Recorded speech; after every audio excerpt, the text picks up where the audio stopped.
장성택이 워낙에 또 김일성의 사위고 김씨가 아닌 김일성 일가가 아닌 사람으로서 유일하게 최고위 2인자까지 올라갔기도 하고 생각보다 사람이 조곤조곤했고 기억에 남는 거는 크게 두 가지인데 하나는 네, 안녕하십니까. 평양에서 온 김정국입니다. 2015년에 대한민국에 입국했고 현재 거의 10년 차 한국에서 살고 있습니다. 반갑습니다. 저는 뭐 오리지널 평양이라고 보시면 될 것 같습니다. 평양에서 태어났고 초중고 다 평양에서 졸업을 했고 대학도 평양에 있는 김책공대에 입학을 해서 대학을 다니다가 운 좋게 유학에 나올 수 있는 기회를 잡아서 대학을 다니던 중에 프랑스로 유학을 나가게 됐습니다. 뭐 잠깐 지방에 갔던 적은 있습니다. 고등학교 때 농촌 지원하러 좀 나갔었고 고등학교 3학년 때인가 뭐 원산에 야영을 갔던 적도 있고 딱 그 정도인 것 같습니다. 거의 뭐 대부분 평양에서 살았습니다. 그렇죠. 지방에는 절대 오지 말아야겠다라는 생각을 했죠. 네, 태어나 보니까 평양에서 다행이었다는 생각도 했고 뭐 사실 크게 뭐 북한에서 하지 말라는 거, 뭐 북한 기준에서 어떤 범죄를 저지르지 않으면은 지방으로 추방될 일은 없긴 하죠. 정말 지방에서 사는 걸 상상해 본 적은 없는 것 같아요. 그만큼 평양과 지방의 차이가 컸던 것 같습니다. 평양에 살았고 대학도 갔고 유학 나갔다라고 하면 뭐 엘리트다, 뭐 부모님이 간부 엄청난 고위급인가 보다라고 말씀을 많이 하시는데 뭐 이해합니다. 한국 기준에서는 그렇게 생각하실 수 있는데 사실 평양에서는 되게 평범한 서민 정도의 그 수준이었던 것 같습니다. 저희 집안은 부모님은 당연히 뭐 출신 성분이 나쁘진 않았죠. 그러니까 나쁘지 않다는 게 좋았다는 것도 아니거든요. 그러니까 무난한 북한 정권에서 북한 그 체제 하에서 그냥 하라는 대로 일하면서 그냥 그렇게 살아오신 거제식한 분들이셨고 부모님은 그냥 사무직이셨어요. 아버님은. 어머님은 봉제를 하셨는데 그 봉제는 또 아무래도 오랫동안 이렇게 앉아서 쪼그리고 이제 재봉기를 돌려야 되니까 그 몸이 안 좋아지셔서 나중에 부양이라고 했었는데 전업주부인 거죠. 집에서 그냥 이렇게 그렇게 이제 나중에는 전업주부로 계셨죠. 제가 유학생으로 선발이 됐지만 사실 유학생으로 선발되고 나서도 저는 좀 정말 운이 좋다고 생각했던 게 부모님의 힘이라고 하죠. 백그라운드가 전혀 작용을 하지 않았거든요. 그러니까 한마디로 부모님이 손을 쓰지 않았어요. 뭐 뇌물 갖다 바친 것도 아니고 인맥 이런 걸 동원해서 좀 우리 아들 좀 유학생 명단에 넣어달라고 한 것도 아니고 부모님은 정말 가만히 있었어요.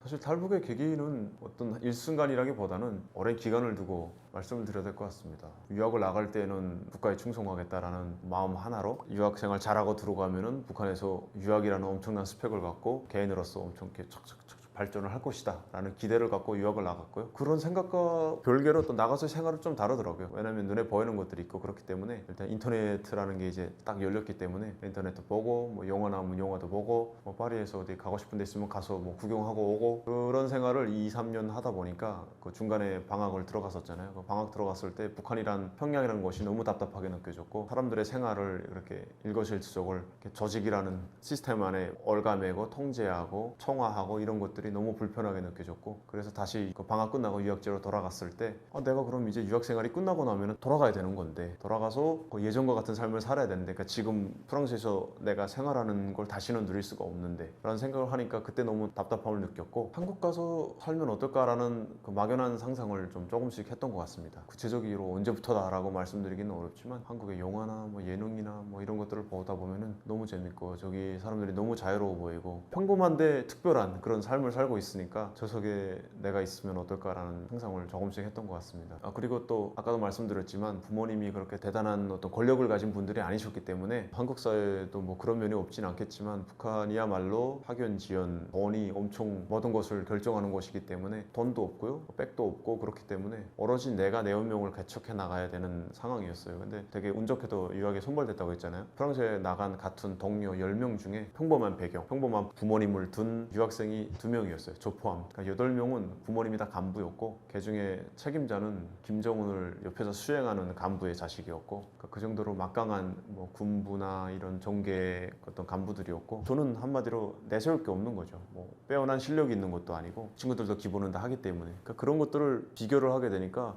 지금처럼 뭐 평범하게 똑같이 공부해서는 들어가면은 나는 그냥 국가에서 가라고 하는데 가겠네. 뭐 건축을 배웠으니까 건축 설계를 시키겠죠. 한마디로 제가 이제 잘 나갈 잘할 거란 그 희망이 점점 사그라들기 시작하더라고요.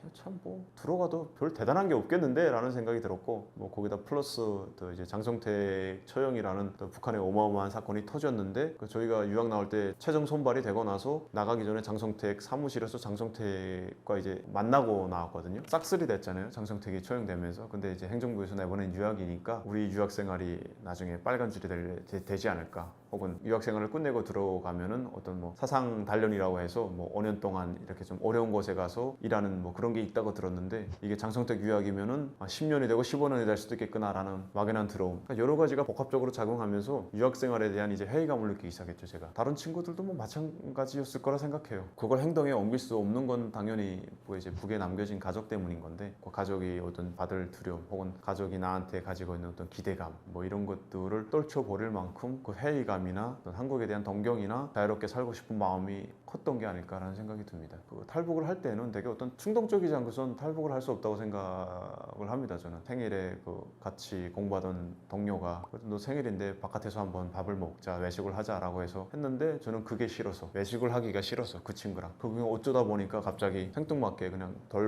탈북이라는 돌발 행동으로 이어졌거든요. 깊게 생각하고 모든 게 머릿속으로 완벽하게 해결이 되고 일종의 그런 계산이 다 끝나서 탈북을 한 게 아니고, 그런 막연한 생각을 하던 와중에 그냥 돌발적으로 탈북을 했고, 탈북을 하고 나서는 당연히 그 부모님에 대한, 가족에 대한 죄책감에 오랫동안 시달렸죠. 김정일을 뭐 만나는 느낌은 아니었죠. 뭐 물론 김정일 다음에 2인자라고는 들었지만, 북한에서도 익히 사람들이 얘기를 해서 들었지만, 뭐 당연히 야 뭐 대단한 사람을 만난다라는 약간 설렘 같은 건 좀 있었고, 생각보다 사람이 조곤조곤했고, 기억에 남는 거는 크게 두 가지인데, 하나는 아이맥이 있었어요. 근데 컸어요. 모니터가 되게 컸어요. 이만한 그 애플 사과 로고가 딱 박힌 모니터가 있어요. 그러니까 저거 애플인데, 사과 막힌 거. 소문으로만 듣던 거 애플인데 중앙당에선 저런 거 쓰는구나 그런 걸 봤고, 그다음에 몇 마디 그냥 물어봤던 것 같고, 마지막에 당과 국가의 배려로 유학을 나가니까 가서 열심히 하고 오세요 라고 이렇게 얘기하더라고요. 특별한 얘기 할 줄 알았는데, 그뭐 너무 뻔한 얘기잖아요. 당과 국가의 배려로 유학 나가니까 열심히 하고 와라.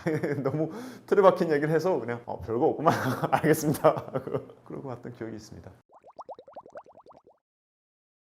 그럴만하니까 그럴만했겠지라는 반, 당연하게 받아들이는 거 반 플러스 아쉬운 반이 있었던 것 같아요. 당연하다고 생각했던 이유는, 아무것도 모르는 주민들 입장에서는 그 이름 속자밖에 모르는 거예요. 진짜 노동신문이나 그 보도 시간에 듣는 이름 속자밖에 없는 사람인데, 그 사람이 반국가 어떤 범죄를 하려고 하다가 이제 발각돼서 처형이 된다고 하면은 그런가 보다 이렇게 받아들이거든요. 사실 그게 먹히는 이유는, 모든 정보를 국가가 딱 장악하고 철저하게 통제하기 때문에 가능한 거긴 해요. 그리고 다른 아쉬웠던 건, 또 장성택이 워낙에 또 김일성의 사위고, 김씨가 아닌, 김일성 일가가 아닌 사람으로서 유일하게 최고위 2인자까지 올라갔기도 하고, 또 의외로 또 사람들도 많이 인정을 하는 사람이더라고요. 소문도 많았어요. 그만큼 좀 대단한 사람이다, 그리고 뭐 개혁개방의 뜻이 있는 사람이다 라는 소문이 많이 돌았기 때문에, 평양 사람들은, 대부분의 북한 주민들은 개혁개방을 되게 부러워합니다. 중국이 원래 못 살았는데 등소평의 개혁개방 덕분에 잘 살았다, 근데 사회주의도 유지하고 있다, 되게 선망합니다. 지금 뭐 러시아처럼 아예 사회주의가 붕괴되면서 개혁개방하게 된 거는 사회주의를 이제 포기한 거다라고 생각하기 때문에 함부로 얘기를 안 하고 그건 잘못됐다라고 생각하지만, 중국은 사회주의도 유지하면서 개혁개방을 해서 경제발전을 이뤘기 때문에 그건 뭐 크게 뭐 사람들도 많이 얘기를 하거든요. 우리도 저렇게 하면 안 될까? 중국식 개혁개방, 뭐 특수한 사회주의, 중국식 그런 걸 하면 안 될까라고 얘기했는데, 이제 그런 비슷한 생각을 가지고 있었다 장성택이라고 얘기했기 때문에, 오히려 그것 때문에 장성택에 대해서 뭔가 허위적인 생각이 있었는데, 그 사람을 처형했다고 하니까 이제 효과가 아쉬운 반 플러스 그런 생각을 가진 사람이 사람을 죽였다는 건 우리는 개혁개방 될 리가 없겠네 라는 일종의 절망을 느꼈을 거라 생각해요. 저도 그랬어요. 그냥 김정은이 초기에 올라와서 뭐 공연, 좀 뭐 파격적인 공연, 댄스, 뭐 겉으로나마 그런 걸 좀 도입해서 뭔가 다른 근본적인 변화도 있지 않을까, 개혁개방 좀 하지 않을까, 그런 일말의 희망을 가지지 마라 라는 어떤 선전포고처럼 느껴지긴 했죠. 사실 별 계획이 없이 나왔습니다. 탈북하려고 되게 충동적으로 나오다 보니까 구체적인 계획을 세웠던 것 아니고, 나는 한국으로 갈 거야 라고 생각을 딱 하고 내 흔적을 많이 지우고 싶었어요. 전자기기들을 최대한 가져왔거든요. 폰은 뭐 어차피 연락을 할 거니까 나한테, 폰은 오다가 숙소를 나와서 빨리 버렸고요. 쓰던 노트북, 외장하드라든가 뭐 mp3라든가 뭐 그런 것들을 다 챙겨 갖고 나왔고, 뭐 옷은 정말 딱 한두 벌밖에 안 가지고 나왔어요. 그동안 프랑스에 있으면서 부모님들로부터 받은 그 소신, 무조건 다 소신으로만 연락을 주고받았 받았기 때문에 3년 넘게 받은 서신들이 그 편지들이니까 지금 정말 후회가 된 게 그걸 다 버리고 왔거든요. 어떻게 보면 나의 어떤 프라이버시인데 내가 이제 없어지게 되면은 모든 걸 다 뒤져볼 거기 때문에 그걸 보이기가 싫어서 그거는 오다가 어떤 쓰레기장에다 이렇게 버렸거든요. 근데 지금은 좀 후회가 됩니다. 그걸 그냥 다 갖고 왔을 걸. 그게 웃겼던 게 좀 그걸 또 어떤 한국의 어떤 정보기관이 보는 것도 원치 않았어요. 이건 그냥 오로지 나만의 기억이기 때문에 그 누구도 보는 게 원치 않았어서 그걸 그냥 버리고 왔는데 그게 좀 아쉽고, 아무튼 그러고 나와서 대사관으로 갔죠. 최대한 빨리 이동을 해서 들어가자라는 게 제 계획이었어요. 생전 처음 또 프랑스 대사관을 갔죠. 프랑스 주재 한국 대사관을 갔는데 뭐 이런 차가 드나드는 거 나무 문 큰 게 있더라고요. 근데 뭐 열려 있진 않더라고요. 그러니까 차량이 들어가지 않으니까 문을 닫고 있었고 그 옆에 문이 하나 있었어요. 그걸로 이제 사람들이 드나들고 저는 일단 주변에서 지켜봤죠. 아, 저기 그냥 문이 열려 있었으면 호다닥 뛰어 들어가서 자, 저 북한 유학생인데 한국 가고 싶습니다, 이런 상상을 하고 왔는데 문은 닫혀 있고 옆에 조그만 문이 있는데 대사관 앞에 오니까 별의별 생각이 다 드는 거예요. 아, 저기 뛰어 들어갔는데 아니 당신 뭔데 갑자기 들어오냐, 나가라 하면 어떡하지? 막 그런 생각도 들고, 아무튼 엄청난 고민을 하다가 자꾸 오는 그 한국인들을 보니까 주로 비자 얘기를 많이 하시더라고요. 여권이 어떻고 비자가 어떻고 이런 얘기를 많이 하시더라고요. 그래서 아, 그러면 내가 여권이나 비자 때문에 왔다고 하고 얘기하고 슬쩍 들어가 볼까 했는데 좀 웃긴 생각이죠. 근데 실제로 말을 했어요. 가서 누구도 없을 때, 비었을 때 가서 창고에 가서 어떻게 하셨어요? 그래가지고 비자 때문에 왔습니다. 그러니까 뭐 어떤 일이시죠? 그래갖고 말을 길게 해야 되는 상황인 거예요. 그것도 이제 북한 말이니까 억양이 살아있으니까 평양 말이 이제 말을 또 못 하겠는 거예요. 아, 저거 지금 생각하면 너무 답답합니다. 그래서 말 못하고 아, 다음에 올게요 하고 또 이제 나왔어요. 멀리 몰치감치서 또 봤죠. 아, 도저히 말을 못 하겠는 거예요. 이거 어떻게 들어가지? 저게 들어가야 되는데 어떻게 들어가지? 방법이 없는 거예요. 그러다가 해가 저물고 문을 닫더라고요, 창구가. 아, 그분들도 퇴근을 하셨겠죠. 그래갖고 아, 어떡하지? 못 들어갔네? 하고 슬슬 나를 찾기 시작할 텐데 이거 어떡하지? 빨리 들어가야 되는데, 그러다가 나의 그 우유부단함 때문에 결국엔 부자를 떴어요. 대사관에서 이제 벗어났어요. 왜냐면 북한 그 대사관이라든가 유학생들이 찾아올 것 같더라고요. 내가 혹시 여기 온 게 아닌가라고 올 것 같아서 무서워서 정처 없이 어디 좀 최대한 멀리 좀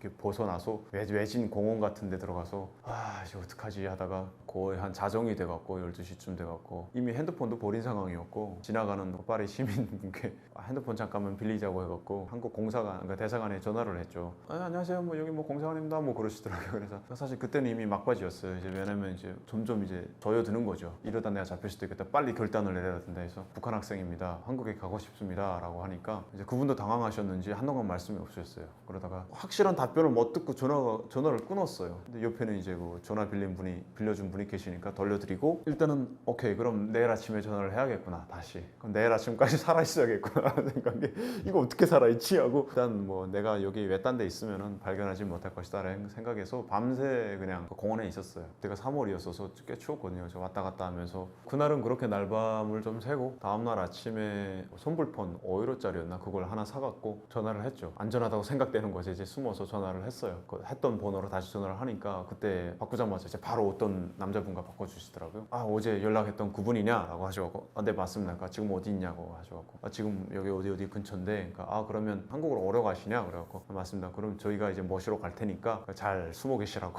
한 30분 있다가 저 멀찌감치 차가 한 대 서더니 차에서 이제 양복 입으신 분이 세 분이 막 뛰어오시더라고요. 그래갖고 뭐시냐고 딱 봐도 그냥 요원이라는 생각이 들었어요. 국정원 요원이라는 생각이 들었고, 정작 저는 또 편했거든요. 왜냐면 북한 그 대사관 직원들 뻔하고 유학생들 인원 뻔한데 내가 여기 뭐 파리를 뭐 밤새 다 뒤져도 난 못 찾을 거다라는 생각이 있었으니까 저는 오히려 편했는데 그분들이 오히려 막 주변을 막 둘러보면서 막 안전한지 막 이렇게 보시더라고요. 그래서 차 타고 이제 그 전날 봤던 그 대문이 열리면서 이제 대사관으로 들어갔죠. 아, 대사관 들어갈 때는 혹시 그 북한 뭐 외교관들이나 이런 북한 사람들이 와 있을 수 있으니까 좌석에 이렇게 자세를 낮춰갖고 있으라고 그래갖고 들어갈 때만 이렇게 자세를 착 낮춰갖고 들어갔죠. 너무 빨리 진행돼서 좀 놀랐어요. 일단 들어가서 안전하니까 그때부터는 뭐 절차에 따라야지라는 마음이었는데 뭐 이렇게 일사불란하게 왔다 갔다 하시면서 알아보시더니 오늘 저녁으로 갈 수 있겠다라고 이제 말씀하시더라고요. 그래서 낮에 들어갔거든요. 낮에 들어가서 샌드위치 사다 주셔갖고 같이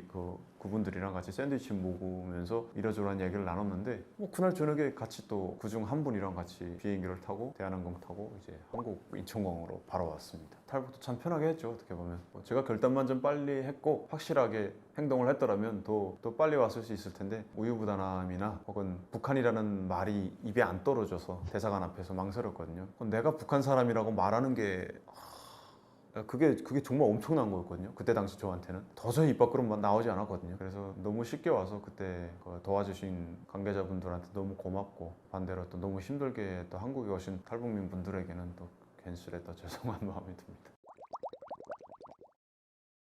와서 어떻게 되는지 아무것도 몰랐어요. 그냥 일단 가면은 최소한 한국은 상식적인 나라고, 그러니까 한마디로 북한처럼 날 잡아 죽이진 않겠구나, 어떻게 뻗어나게 살고 이런 건 그 장기적인 계획은 모르겠지만 아무튼 내가 가서 노력하다 보면은 뭔가 하면 하겠구나 라는, 아무것도 모르고 무계획으로 왔죠. 근데 아마 한 24살이었던 것 같습니다. 그렇게 무계획으로 대사관에 들어갔는데 그 국정원 분께서 이제 들어가게 되면은 국정원에서 이제 한두 달 조사도 있고, 그리고 이제 하나원이라는 것도 있어서 이제 거기서 이제 한 3개월 거치게 되고 이제 한국 사회에 나가게 된다. 그런 게 있구나. 근데 앞으로 나가서 어떻게 할지에 대한 그 조언이죠. 조언을 많이 해주셨어요. 공부 많이 해서 더 좋은 일 많이 해라, 뭐 할 수 있다, 이런 말씀도 많이 해주시고, 그리고 이미 탈북민들이 많아서 우리가 그 국정원에 들어간 것 자체가 법률에 의해서, 다 법적인 근거에 의해서 진행된다라는 것도 알게 됐고, 너가 살 집도 일단 국민임대로 너가 살 것을 마련해 줄 거다. 지역은 뭐 이제 너가 이제 하나원에 가서 추천을 해서 받게 될 거다. 뭐 이런 말씀을 다 해주셨는데, 이제 그런 시스템 자체가 있다는 게 되게 놀라웠어요. 물론 3만 명이, 저 때는 2만 8천 명이었거든요. 탈북민이 2만 8천 명이라는 것도 놀라웠고, 한 달 동안은 거의 덕실을 썼는데, 창밖으로 보면 그 탈북민 분들이 운동 시간에 나와서 같이 뭐 족구하고 배구하고 막 그런단 말이죠. 너무 부러운 거예요. 같이 운동하고 싶고 산책하고 싶고, 그런데 저기서 뻔히 또 보이는 쪽에 방을 받아서 맨날 저서 운동하는 소리 들으니까 너무 괴롭더라고요. 한 달 동안. 근데 아무튼 그렇게 많은 분들이 탈북했다는 것도 놀라웠고, 법적으로 국가 시스템이 이렇게 자리 잡아서 탈북민들의 정착을 도와주고 있다라는 부분이 되게 고맙죠. 그래서 기본적인 생활 조건들을 다 초기 정착을 지원해 준다고 하니까 그냥 막말로 공짜로 너무 많은 걸 받은 기분이라서 너무 감사했죠. 처음에는 와서 그 교회를 갔거든요. 탈북민들이 사회로 나오게 되면은 정착도우미라고 해서 배정이 되더라고요. 정착도우미 분이 그 교회 분이셨어요. 그 교회 분들이 되게 또 마음이 따뜻하시잖아요. 되게 고맙긴 했죠. 물론 교회라는 것이 좀 낯설긴 했지만, 사실 그 하나원에 있으면서 앞으로 어떻게 할지에 대한 조언을 많이 해주셔서, 주변에서 하나원 선생님들도 그렇고, 아까 그 국정원에 계실 때 선생님도 그렇고, 너 그냥 일단 나가서 공부할 기회가 있으니까 공부를 해봐라 라고 해서 공부를 하기로 생각을 했거든요. 그래서 그럼 나가서 대학 준비를 해야겠다라는 생각으로 나왔고, 교회 도움을 많이 받았습니다. 이게 또 뭐 북한처럼 뭐 대학 입학 시험 번트 받아갖고 가서 시험 봐서 들어가는 것이 아니고, 너무 또 복잡하더라고요. 북한의딸 주민 특별 전형이라는 것도 있고, 그 전형에 또 지원하려고 해도 뭐 자기소개서라는 것도 있고, 그다음에 또 뭐 지원할 때 또 인터넷으로 다 진행이 되잖아요. 인터넷을 안 써본 건 아니지만 프랑스에서 그 모든 것들이 뭐 양식 다운받고 뭐 프린트해서 쓰고 뭐 증명사진 붙이고 이런 것들조차도 다 좀 생소했기 때문에, 자기소개서 쓰는 것부터 그 교회에서 또 이런 대학에 가려고 하는 탈북민 학생들 도와주시려고 그런 걸 이렇게 마련해 줬어요. 많은 도움을 받았죠. 하나 기억나는 건, 제가 8월에 나와서 한 몇 개월 있으니까 크리스마스가 되더라고요. 근데 크리스마스에 이제 아무도 없었거든요. 물론 교회에 그때 친구들이 있었는데, 크리스마스 뭐 내가 뭐 연인이 뭐 여자친구가 있는 것도 아니고, 그래서 그 크리스마스 연휴를 집에서 내내 게임만 했어요. 그러니까 딱히 할 거 없어서 PC방 가서 게임을 했어요. 근데 뭐 그것도 좋더라고요. 저는 저한테는 뭐라는 사람이 없으니까 너무 좋은 거예요, 그 자체가. 그래서 그 자유를 정말 마음껏 누렸던 것 같습니다, 처음에는. 엊그저께 한 것 같은데 벌써 지금 3년 지나고 4년 차입니다. 이게 뭐 결혼이라는 게 결혼할 상대가 있는 것 같아요. 연애와는 다르게 만나면은 결혼해야겠구나라는 생각이 드는 사람이 있는 것 같아요. 같은 또 평양에서 온 여자거든요. 아내가 인턴하는 회사에 와이프가 와서 처음 만났는데, 일단은 같은 고향이라는 것 플러스 얘기를 하다 보니까 가치관이 너무 같다는 것, 그리고 성장 배경이 너무 똑같은 거예요. 이건 정말 한 부모님 밑에서 자랐다고 해도 뭐 무리가 없을 만큼 자라면서 들은 말, 그리고 형제 자매, 저도 둘째고 아내도 둘째고, 너무 아무튼 다 비슷했어요. 그 평양이 아무리 단조로운 것이라고 해도 거기도 나름 사람마다 그 가정마다 분위기가 다르기 마련인데, 그 가정 환경이 너무 비슷하더라고요. 사실 그게 제일 컸던 것 같아요. 심지어 뭐 태어난 곳도 같은 동네였고, 유치원까지는 같은 동네에 살았더라고요. 뭐 서로는 몰랐지만, 그러니까 그런 것들이 되게 크게 다가왔던 것 같아요. 그래서 그냥 뭐 대충 말해도 알아듣는 그런 것들이 너무 좋았고, 말 같지도 않은 농담도 깔깔 웃어주고, 그게 통하는 그런 것들이 너무 컸기 때문에 이제 그렇게 지내다가, 사실은 결혼할 생각은 크게 없었는데, 우린 우리뿐이고 부모님은 물론 일가 친척이 아무도 없기 때문에, 결혼이라는 것은 또 가족과 가족의 만남이라는 것인데, 뭐 우리 말고는 가족이 없는데 뭐 결혼이 뭔 의미가 있겠습니까? 되겠어 라는 생각이었거든요. 근데 어떤 분이 그래도 이왕 너희 뭐 헤어질 거냐 그래서 뭐 그건 아니다 그러니까 그럼 결혼해라. 뭐 나중에 부모님 만나면 또 그때 다시 결혼하고 결혼식 다시 하고 일단은 결혼식 한 거랑 안 한 거랑은 다르니까 너희 지금처럼 뭐 동거하면서 남자친구 여자친구로 지내기보다는 결혼하는 게 낫다. 그게 다르다라고 선배로서 얘기해 주시니까 그럼 알겠습니다 하고 결혼을 했죠. 확실히 다른 것 같습니다. 사귈 때랑은.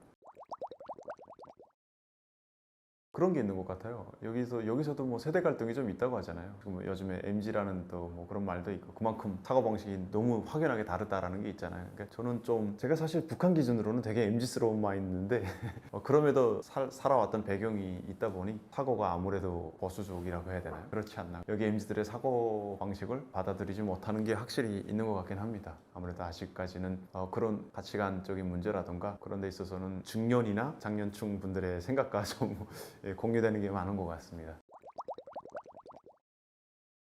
앞으로 계획은 사실 저도 아직 잘 모르긴 합니다. 한국은 뭐 마음껏 본인이 원하는 거 해볼 수 있는 거잖아요. 대신에 뭐 거기에 대한 책임은 본인이 져야겠지만 저는 지금 영상 제작하는 일을 하고 있긴 한데 사실 제가 북한에서 뭐 정보통신 공부하다가 건축 유학을 하다가 또 탈북을 해서 대학에서 공부했던 것도 또 다른 전공이거든요. 근데 그거 하다가 좀 뜬금없이 또 이제 영상 일을 하고 있는데 영상에 관심을 가지게 됐던 건 북한에서 영상이라는 것 자체를 편집이라는 걸 좀 해보고 싶었는데 뭐 대학도 다니고 하다 보니까 막연했던 건데 어쩌다 보니까 이제 방송도 하게 되고 아내가 유튜브 채널을 운영하다 보니까 그걸 도와주는 과정에 영상 일이 너무 또 이제 재미가 들린 거예요. 그래서 아직은 영상이 재미있고 영상 제작에 배우고 싶은 것도 많고 하기 때문에 앞으로 얼마나 하게 될지는 모르겠습니다.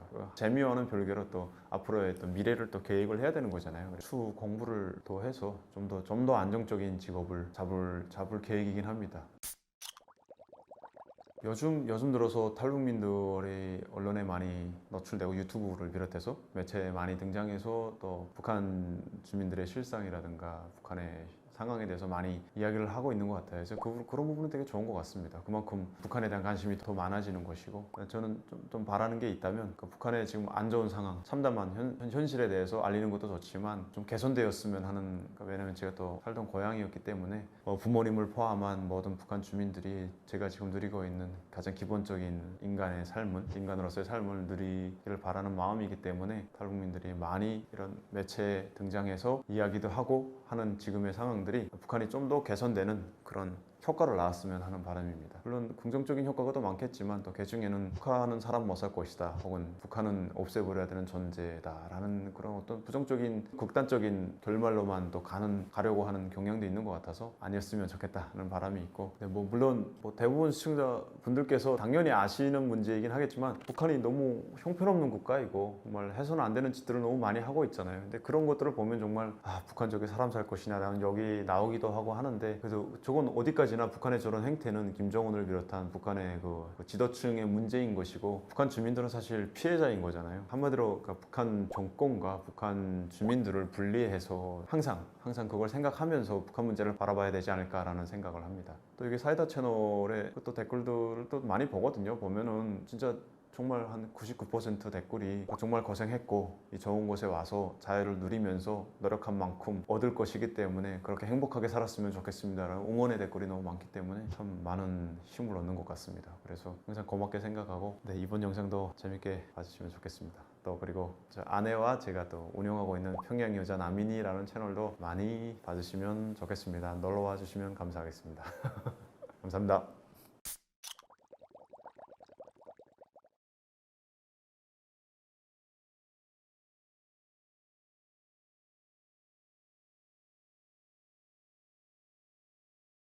사실 유럽에 나와서 프랑스 나와서 이제 사실 이런 걸 막 찾아보지는 않았어요. 한국에 뭐 얼마나 대단하고 그냥 한국 드라마가 재밌고 한국 예능이 재밌고 이런 걸 많이 찾아왔는데 대단하네 라고 실제 눈으로 확인했던 계기가 건축과제를 받고 그걸 막 검색을 하다가 특색인 걸 하려다 보니까 북한은 잘 모르겠는 거예요. 그래서 한국은 어떻게 하고 있죠? 이제 검색을 하다 보니까 대표적인 건축물들 나오더라고요. 처음으로 구글 지도로 로드뷰를 봤어요. 이제 봤는데 안녕하십니까. 저는 평양 토박이고요. 2011년에 프랑스로 유학을 나갔다가 그 유학지에서 탈북해서 2015년부터 대한민국에 살고 있는 김정국입니다. 반갑습니다. 그냥 북한을 마지막에 나올 때는 그냥 대학생 신분이었습니다. 정보통신을 전공하고 있었습니다. 3학년 2학기까지 공부를 하다 나왔는데 그때까지도 심화 전공이 확실하게 갈라지지가 않았어갖고 유선통신으로 가냐 무선통신으로 가냐 뭐 이제 그런 얘기를 듣다가 나왔는데 아마 무선통신으로 갔다면은 북한이 2000년대 후반부터 핸드폰이 많이 보급이 됐단 말이죠. 아마 뭐 그런 데 쓰이지 않았을까 싶습니다. 한국의 건축물은 다양하죠. 네, 그게 가장 크죠. 그리고 한국의 건축물은 그 안에 있는 사람을 위한 건축을 하고요. 북한의 건축은 사상이 중요합니다. 그래서 실속보다는 좀 외형에 치중하는 경우가 있고 한국은 그에 반해서 편의성이 가장 중요하죠. 단적인 실례로 2000년대 후반에 운하수 관현악단 아파트라고 평양시 중구역 김책공대 거의 바로 옆이거든요. 그 아파트가 두 채가 올라갔는데 그 원통으로 되게 예쁘게 올라갔어요. 외형은. 그걸 운하수 관현악단에 있는 그 예술인들에게 대 공급을 했는데 처음에는 되게 부러워했습니다. 워낙에 또 이제 거충 건물 예쁘고 해동강변에 있고 뭐 경치도 좋고 부러워했는데 그게 한 1년인가 2년인가 지나서 이제 소문이 돌기 시작했죠. 물이 샌다. 전기가 잘 안 온다. 거충 건물일수록 전기가 없으면은 이제 그게 지역이 돼 버리는 거잖아요. 걸어 올라갔다 내려갔다 해야 되고 물 안 나오면 물 길어야 되고 엘리베이터 잘 안 다니는데 이제 인력으로 물을 길러야 되고 물이 새고 습기가 차고 냉방이 잘 안 되니까 춥고 추우니까 이제 벽에서 이제 물이 흐르고 성에가 끼고 그런 하자들이 보이기 시작한다고 이제 소문들이 나기 시작했죠. 그러니까 뭐 사람들의 반응은 뭐 그럴 줄 알았어 라는 거였어요. 왜냐면 그게 뭐 평양의 거의 모든 아파트들이 대부분 그런 거질적인 문제가 있기 때문에 특별한 선물 아파트라고 해서 다르진 않을 거야 라고 생각했었고 그게 이제 1, 2년 만에 나타난 거죠. 지금 훨씬 더 많은 초고층 아파트들이 많이 들어섰고 거리들이 많이 생겼는데 그 이후로 김정은 정권 들어와서 더 많아지고 있고 그런 거질적인 문제가 해결됐을 리가 없거든요. 왜냐면 너무 빨리 올라가고 있고 보도에서 보이는 간단한 사진들만 봐도 한국 언론에서도 나오더라고요. 아니 저 부엌인데 도시가스가 없어요. 부엌인데 배관, 통풍구 이런 것도 잘 안 보여요. 그럼 저긴 어떻게 밥을 해 먹지? 저희 기준에서 상식적으로 납득이 안 되는 부분들이 많은데 그게 아직도 그렇게 다 대부분 건설이 되고 있기 때문에 이거는 사실 그 안에 살고 있는 사람을 위한 건축이라고 볼 수는 없는 거죠. 근데 사실 그 드론으로 찍은 사진 보면은 이게 뭐 그림이야 모형이야 싶을 정도로 너무 네모반듯하고 예쁘게 컬러가 칠해져 있어갖고 뭐 겉으로 멋있어 보이면 뭐예요? 사는 사람들은 이제 고통스러운 건데 근데 만약 한국에서 그렇게 건설했다? 그럼 뭐 사실 뭐 그런 뉴스가 있잖아요. 순살 자기가 어떻고 걸조에 들어갈 철근을 빼먹어서 이렇게 됐네라는 것들이 나오고 있긴 하고 이제 그게 이제 발견이 되면 그 건설 시행사는 뭐 솔직히 부도가 날 수 있는 것이고 그 파장이 어마어마하잖아요. 이제 그런 과정을 거쳐서 이제 또 거쳐 나가는 것이고 근데 북한은 책임을 져야 되니까 근데 북한은 건설하는 사람이 건설 자재 빼먹는 게 너무 당연한 거예요. 안 빼먹으면 이상한 것이기 때문에 뭐 시멘트 좀 빼돌려 팔아먹고 그 철근 좀 빼돌려 팔아먹고 뭐 아무튼 뭐 빼먹을 수 있는 사람은 그 단계 다 빼먹어서 그거 팔아야지 이제 할 수가 있으니까 사실 부실 공사가 너무 엄청날 것이고 그걸 뭐 국가에서 통제하려고 해도 먹을 걸 주면서 통제하면 가능하겠지만 먹을 걸 안 주고 통제하려고 하는 것 자체가 어불성설이기 때문에 사실 북한의 건축은 그냥 보여주기식 건축이라고 말할 수 있죠. 직업의 수부터가 엄청 차이 날 거예요. 아마 뭐 10배도 넘게 차이 날걸요? 그 직업의 개수만 봤을 때. 그냥 새로운 직업들이 너무 많아요. 북한의 직업은 정말 여기 앉아서 손가락으로 꼽아보면은 뭐 한 10분이면 다 꼽을걸요? 근데 한국은 뭐 모르는 직업도 너무 많고 막 새롭게 생겨나는 직업도 너무 많고 그렇죠. 북한은 일단 직업을 다 정해주거든요. 물론 뭐 헌법상에도 본인이 원하는 일을 할 수 있고 뭐 직업의 자유가 있거라고 뭐 규정을 했다고 하는데 그건 어디까지나 사문화된 것이고 그게 뭐 있는지도 모르는 사람들이 많고 그런 법이 현실적으로 보장되지 않는 건 당연한 것이고 보통 그렇게 얘기를 하죠. 어렸을 때부터 국가에서 어린애들에게 관심을 가져서 얘가 무슨 재능이 있는지를 지켜본다. 뭐 예를 들어 얘가 축구를 잘하면 얘는 축구 선수로 키워주고 얘가 뭐 수학을 잘하면 공학자로서 키워주고 뭐 이런다고 하는데 그러니까 한마디로 개인의 재능을 국가가 찾아내서 국가가 이제 이렇게 피워준다라고 얘기를 하는데 사실 본인이 하고 싶은 걸 본인이 제일 잘 알지 않을까요? 그런 얘기는 안 하거든요. 그럼 예를 들어 학교에서 수학 가르치는데 수학은 잘해도 내가 뭐 그림을 그리고 싶은 걸 수도 있잖아요. 근데 국가에서는 너 점수 높으니까 공부해라. 수학을 너무 잘해서 나는 과학자가 되고 싶은데 이번에 지방공업도 발전시켜야 되니까 지방에도 이제 인재가 필요하니까 지방공장 가서 기사를 해라. 그게 사실 직업선택의 자유와는 너무 거리가 먼 거잖아요. 북한 사람들은 직업선택의 자유의 진정한 의미를 몰라요. 국가에서 배정해 주는 곳에 가야 되고 거기서 이제 빠지려면은 내가 인맥이나 돈을 조금 써서 조금 더 돈이 나오는 직업으로 이제 빠지거나 아니면 국가가 가라는 곳에 안 가게 되면 그게 반국가 행위, 범죄라고 생각하는 거죠. 부모님들의 자녀 교육열은 사실 뭐 남북한 다 부족하지 않다고 생각해요. 그렇게 어려운 속에서도 배를 걸으면서도 선생님들한테 정말 잘하고요. 학부모들이 내 자식 공부시키는 분이기 때문에 선생님은 경제적으로 이제 선생님들은 솔직히 그 말도 안 되는 월급으로 살아야 되니까 학부모들한테 손을 내밀 수밖에 없고 정말 힘드니까 좀 어느 부모님 뭐 약간 잘 사는 학부모한테 딸이 이번에 좀 부족한데 조금 도와주시면 안 됩니까? 라고 하면은 손뜻 없어도 내줘요. 그리고 안 좋은 선생님이 교사면은 무리하게 부탁을 해도 부담감도 참으면서 들어주려고 하는 게 그만큼 교육열이 있거든요. 자녀 교육에 대해서 관심이 지대하거든요. 근데 그렇게 어렵게 공부를 시켰는데 고등학교에서 이제 대학까지 갈 수가 있게 됐어요. 공부를 잘해서. 근데 최종 결정은 국가가 하는 거예요. 군대 가라고 하면 군대 가야 되고 대학 공부하다가 갑자기 집단 탄원 군대로 나가라, 뭐 남북 군사기조 긴장 때문에 갑자기 탄원하라라고 하면은 군대 가야 돼요. 또 거기에 반기를 들면은 반국 가기 때문에, 그러니까 이게 내가 열심히 한다고 해서 또 부모가 자식에게 관심을 갖고 공부를 시킨다고 해서 될 수가 없는 게 그 중간중간 국가에 의해서, 국가의 어떤 그 자의적인 선택에 의해서 내 운명이 바뀔 그 불확실성이 너무 크기 때문에 저는 그래서 참 저는 럭키하다고 생각합니다. 어떻게 그걸 하나 걸리지 않고 무난하게 심지어 유학까지 선발이 됐었기 때문에 저는 뭐 반대로 그만큼 부당함을 당하는 경우가 상당히 많죠. 그리고 그게 또 뇌물이 되게 성행하잖아요. 어지간하면 뇌물공학이라는 말이 한국에 있겠어요. 틀린 말도 아니에요. 모든 것이 사람이 움직이는 데는 돈이 들어가야 되는 거예요. 뭐 자동차가 움직이려면 연료가 있어야 되는 것처럼 사람이 한번 움직이려면은 기본적으로 돈이 들어가거든요. 그게 이제 너무 보편화되고 당연화되었기 때문에 뭔가 하려고 하면은 그게 돈이 없으면 안 되거든요. 그래서 내가 뭘 하고 싶어도 내가 돈이 없어, 집에 돈이 없고 부모님이 그걸 채워줄 수가 없어요. 그러면은 그냥 내 희망도 줘봐야 되고 내가 하고 싶은 것도 줘봐야 되고 생활 전선이 뛰어들어서 내가 돈 벌어야 되고 그런 것들이 너무 크죠. 그런 상상을 좀 많이 해봅니다. 유학을 끝내고 그냥 들어갔다면 아마도 국가가 돈을 많이 들여서 공부시켰으니까 어디 가서 뭐 김매라고 하진 않았겠죠. 대신에 요즘에 또 건설을 그렇게 많이 하더라고요. 김정은 들어와서 건설 설계할 일이 많았겠죠. 설계하는 그런 직장 기관에 들어가서 열심히 도면 치고 있지 않을까라는 생각이 듭니다. 아주 어렸을 때부터 그런 얘기를 들었어요. 북한의 유학생이 아주 귀한데 유학 나갔다 오면은 외국 사상에 물들기 때문에 그걸 빼기 위해서 기본적으로 5년을 혁명화 과정 기간이라는 것이 있다. 그러니까 그 혁명화라는 게 뭐 일반적으로 뭐 탄광에 가서 일한다는 게 아니고 한마디로 사상적으로 이제 기강을 잡는 기간이 있다. 그 기간 동안은 승진도 안 시켜주고 그냥 말단에서, 예를 들어 저는 건축을 했으면 말단은 이제 설계사잖아요. 5년이면 오면 10년이면 10년 동안 하라는 거 열심히 꾸준히 군말 없이 하는 거예요. 승진도 없고 뭐 발전도 없고 해도, 왜냐면 너는 그만큼 밖에 나가서 보지 말아야 될 것들을 보고 들었기 때문에 그런 과정이 있다고 소문으로 들었어요. 그래서 저도 유학 나올 때 유학 끝나고 들어오면은 뭐 그런 기간, 혁명화 기간이 있겠지? 그럼에도 그거 그냥 하라는 대로 하면 되지. 어차피 뭐 그렇게 살아왔으니까 그냥 군말 없이 하면 되겠다. 그리고 유학 나가서 특별하게 한국 드라마보다 걸리고 무슨 남조선 사람 막 만나다가 걸리고 그런 엄중한 잘못을 하지 않는 이상에는 혁명화가 그렇게 크게 할 게 없을 거니까 다시 돌아오면은 문제는 없을 것이다 라는 생각을 했었죠. 아무튼 그럼에도 불구하고 혁명화 기간이라는 것이 애초에 존재하기 때문에 생활 잘한 사람은 뭐 5년 정도 그렇게 할 것이고 지켜보는 거죠. 일 시켜놓고 너 그만큼 배워왔으니까 그거 이제 뱉어놔라, 국가를 위해서 일을 해라 하면서 이제 일을 시키면서 대신에 평양건설공제대학 졸업한 학생이랑 나처럼 유학 갔다 온 학생이 똑같이 일을 시키는데 똑같은 잘못을 했어요. 동시에. 대신에 내 잘못은 조금 더 크게 보겠죠. 왜냐면 이제 프레임이 씌워지니까 아 너는 거기 나가서 변질됐다라고 볼 수 있는 거예요. 그러던 와중에 저 같은 경우에는 장성택이 처형됐다고 하니까 또 프레임 아닌 프레임이 하나 또 씌워지니까 아 이러면 우리 5년 혁명화 기간이 있을 거 10년 혁명화 기간이 있는 거 아니야? 막 그런 생각이 드는 거예요. 5년이면 뭐 지도원 하다가 뭐 책임 지도원 됐다가 뭐 설교원 됐다가 책임 설교원 됐다가 실장이 될 수도 있고 그런 건데 10년 동안 설교를 해야 되는 거 아니야? 그런 걱정도 했었죠.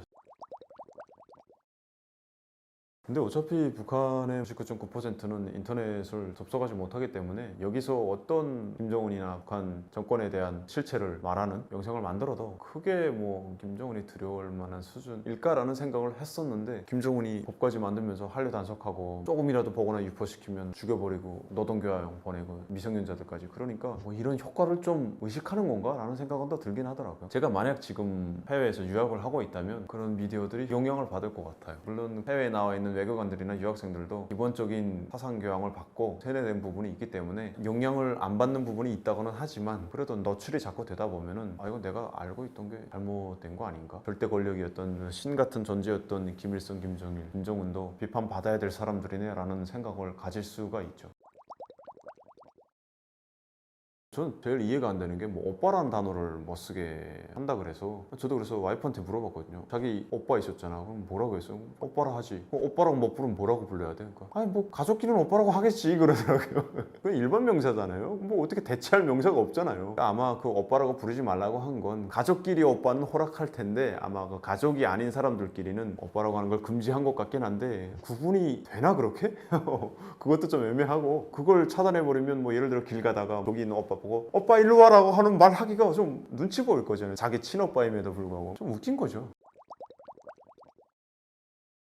평양에 살 때에는 한국 제품이 워낙에 인기가 좋았어서 제품이 그렇게 질 좋고 인기가 많다는 건 그만큼 나라가 경제적으로 발전했으니까 아 한국은 경제적으로 발전했구나 그런 생각을 했었고 소문은 뭐 되게 많았죠. 세계적으로 그 순위를 다툴 만큼 그리고 경제 강국이다라는 얘기를 많이 들었었는데 순위를 다툰다는 것 자체가 좀 놀라웠고 또 하나 좀 한국의 국력을 좀 체감했던 게 2002 한일 월드컵 때 4강에 갔잖아요. 그때 북한에서도 그걸 엄청 사람들이 관심을 갖고 같이 설레면서 봤거든요. 북한에서 몇 년도 60년대인가 70년대인가 그때 8강에 갔었는데 그것도 이제 길이 남을 북한의 자랑거리고 역사인데 현대잖아요. 2002년이면 현대에 와서 그렇게 4위를 딱 해버리니까 솔직히 뭐 북한도 세계 축구 그걸 좀 방영을 조금 해서 브라질 잘하고 유럽의 웬만한 국가 다 잘하고 이런 거 안단 말이에요. 내 손가락 안에 둘 국가가 얼마나 많은데 그걸 다 이제 뚫고 이제 한국이 4위를 했잖아요. 그러니까 굉장했죠 그때. 부모님 세대도 그랬고 와 좀 뭐 한국 대단하다. 근데 그게 왜 또 놀라웠냐면 북한 축구가 못하거든요. 이제 국제 경기 월드컵 이런데 나갈 때 예선 경기 이런 거 보면은 못 뛰어요 선수들이 부족하고 그쪽에서도 소문이 돌죠. 저거 왜 유럽 선수들은 잘 뛰냐 쟤네는 아기 때부터 잘 먹어서 그런다. 우리 선수들은 잘 먹는 게 뭐냐 선수들한테 공급으로 나오는 약간의 고기마저도 선수들이 돈으로 쓰려고 팔기도 하고 생활비 없으니까 그걸 좀 팔아서 생활비로 쓰기도 하고 하기 때문에 기본적인 영양 부분에서 안 된다. 그게 그 사회 전반에 만연하기 때문에 그거 당연한 거예요. 거기서도 욕을 안 해요 선수들을. 못 먹으니까 못 뛴다 라고 얘기를 하는 거예요. 근데 남조선이 4위 갔다 쟤네는 유럽 애들과 이제 견줄 만큼 어렸을 때부터 잘 먹는다. 그만큼 저 나라는 잘 산다라는 걸 이제 체감을 하는 거죠. 당연히 좋아하죠.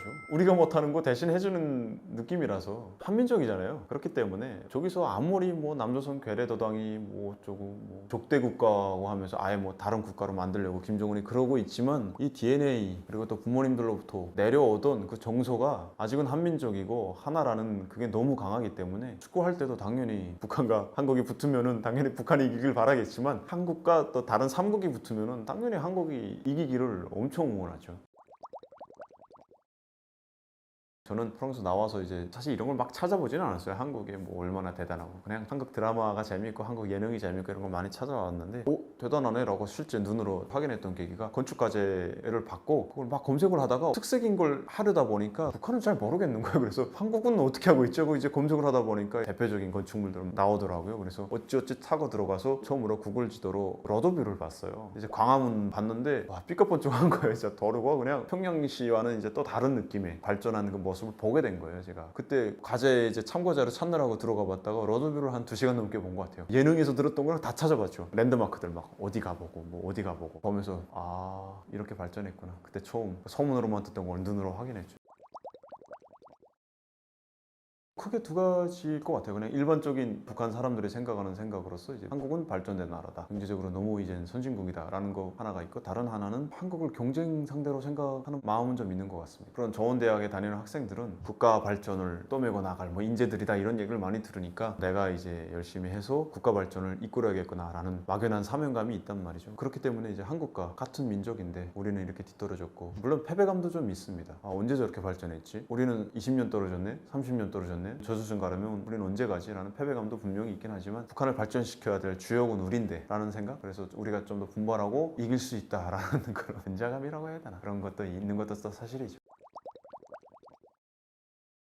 한국에 와서 처음에는 그 언론의 특성을 잘 이해하지 못했을 때는 사기꾼들이 나와서 얘기하는 줄 알았거든요. 왜냐면 제가 겪은 생활에 대해서 얘기하시는 분들은 크게 없었고 주로 지방이나 국경 쪽에 계신 분들이 많이 얘기를 하셨고 경험이 너무 달랐어요. 그래서 말도 안 돼. 북한이 저렇다고? 난 이렇게 살았는데 라는 것 때문에 좀 오해가 있었거든요. 좀 살다 보니까 언론이 좀 약간 조금 더 극단적인 사례가 좀 많이 나오고 자극적인 것들이 많이 나오기도 하거니와 그걸 좀 깨달았죠. 아 지방과 평양은 이렇게나 달랐구나 라는 걸 그 본인이 나와서 직접 겪은 얘기를 하는 하는데 내가 뭐라고 그게 아니라고 말할 자격이 없다는 걸 이제 알게 된 거죠. 물론 가끔 부풀려서 거짓 증언을 하시는 분들도 계시긴 하지만 진실을 말하시는 분들이 훨씬 많더라고요. 그래서 내가 평양에 태어난 거는 운이 좋았던 거고 내가 그렇게 생사의 기려를 오가면서 살지 않았던 거는 운이 좋았구나 라는 생각을 했고, 그것 때문에 그 경험이 다르기 때문에 북한을 바라보는 관점도 많이 다르더라고요. 저 같은 경우에는 북한의 저 시스템, 독재 체계, 그리고 중세봉건 같은 그런 국가 운영, 그 안에서 답답한 사고를 할 수밖에 없는 그 주민들, 이런 것들을 보게 되면은 그것과 별개로 그래도 내가 태어났고 살았던 곳, 정이 많이 있단 말이죠. 내가 살았던 곳이니까 나름의 더운 기억도 많고, 그와 반면에 어떤 분들은 북한 하면 치를 떠시는 분들이 분명히 계시더라고요. 이제 너무 배고팠고 항상 힘들었고 그냥 먹고 살겠다고 중국에 갔다가 다시 북송돼서 감옥, 집결소, 노동교화소 이런 데서 고생하고 고문받고 이런 분들에게는 북한이라는 단어 자체가 그냥 트라우마 그 자체일 수도 있는 거잖아요. 그래서 그런 것들을 보면서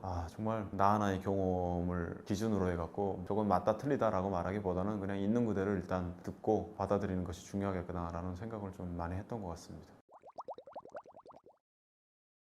사실 너무 많죠. 모든 분들의 이야기가 사실 쇼킹합니다. 탈북 스토리가 저는 정말 너무 행복한 탈북인 것 같아요. 제 케이스는 편하게 왔으니까, 약간의 긴장감을 빼면은 그냥 여행이라 할 싶을 정도로 편하게 왔으니까. 다른 분들이 이제 국경 강을 건너고 중국을 거쳐서 심지어 막 몇 년, 수년간에 걸친 오랜 기간을 거쳐서 당도하기까지, 그 과정을 들으면은 그냥 작품 하나 보는 것 같고 너무 버라이어티하기 때문에 다 놀라워요. 어떤 분의 탈북 스토리를 쭉 듣고 나서 진짜 이런 탈북 스토리는 없겠다. 다음 분 듣는데 또 완전 장난 아닌 거예요. 진짜 아니 어떻게 사람이 이렇게 살았지? 아니 왜 이 사람이 이렇게 살아야만 했지? 너무 정말 화가 나고, 그렇게 만든 그걸 방치한 그 김정일이라든가 북한 정권에 대해서 이거는 용서받을 수 없다라는 생각이 너무 들더라고요. 그래서 사실 단편적으로 미성년자, 소년에 가까운 그 애들이 이제 그 부모 따라 이제 중국에 갔다가 이제 뭐 탈북을 시도했다는 이유로 감옥에 가서 그 험한 생활을 하고, 그런 걸 또 세계 어느 나라에서 찾아볼 수 있을까라는 그게 또 내가 태어난 곳이라고 생각하니까 참 애증의 마음이 듭니다. 어디 가서 내가 북한에서 태어났다고 말하기 부끄럽고 그런 부분이 있습니다. 네, 사이다 채널에 나와서 또 이렇게 영상을 찍다 보니까 북한, 제 고향에 대한 얘기도 많이 했고, 또 한국에서 얼마나 또 자유롭게 살고 있는지 이런 걸 다시 한번 느끼게 되는 계기가 되었던 것 같습니다. 여러분들에게는 너무나 당연한 지금의 삶들이 북한에서는 상상도 해본 적이 없는, 한번 생각해 본 적도 없는 삶이라는 점에서 정말 우리 모두 복받은, 우리 모두 행복한 삶을 살고 있다고 생각이 되고, 또 그런 면에서 북한 주민들도 똑같은 인간이기에 본인의 권리, 인권을 누리면서 살 자격이 있다고 생각됩니다. 그래서 모두가 북한 인권에 대해서 관심을 가져야 되지 않나라는 생각을 해봅니다. 저희도 이젠 한국에 온 지 거의 10년이 되어오고 있고, 그래서 북한의 기억들이 점점 흐릿해지고 있는 것 같아요. 그리고 지금 누리고 있는 것들이 이제 너무 당연해지고, 북한에서 그러고 어떻게 살았지? 막 그럴 때도 많거든요. 잊혀지기 전에 더 많은 북한 얘기, 그때의 기억을 되살려서 얘기를 많이 하고 있고요. 그래서 같이 아내랑 운영하고 있는 평양여자 남인이 채널에 또 그런 영상들이 많이 올라옵니다. 북한에서의 생활, 기억, 한국에서 느끼는 점들, 한국에서 또 어떻게 자유롭게 살고 있는지 이런 것들을 담으려고 노력하고 있으니까요. 저희 채널에도 놀러와서 많이 봐주시면 감사할 것 같습니다. 감사합니다.